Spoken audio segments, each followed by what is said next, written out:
trigger finger or trigger thumb, triggering of digits. Triggering of digits is extremely common. It is associated with repetitive activity.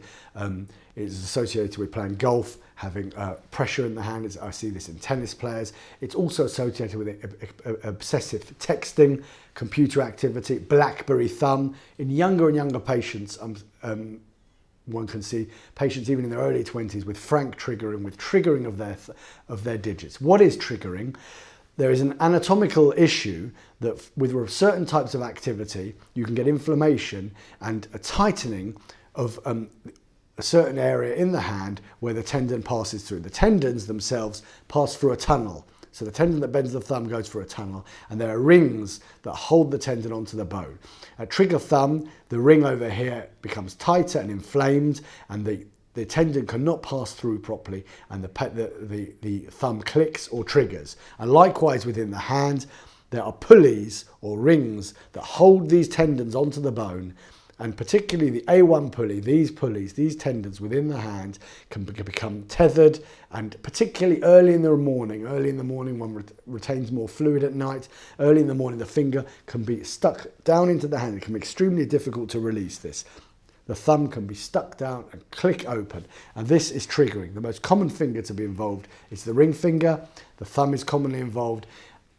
In addition to repetitive activity, keyboard work, texting, causing your BlackBerry thumb, this inflammation and tethering of the tendons at this area causing triggering can also be associated with diabetes, with inflammatory arthritis such as rheumatoid arthritis. Overall, this condition is very, very common. It can also come on for no real reason at all, which you can't really pin down.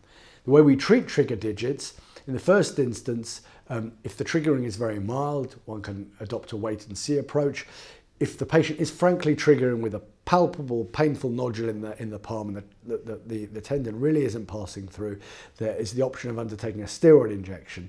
And in the vast majority of patients, this will work, although it may come back afterwards.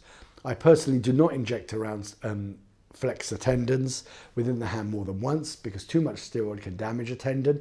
So if it has recurred or come back, or if the injection hasn't worked, then I would undertake an open release, which is a very small operation to release the trigger finger. It's a successful operation which can be undertaken under local anaesthetic or general anaesthetic, and this procedure can be undertaken as a day case.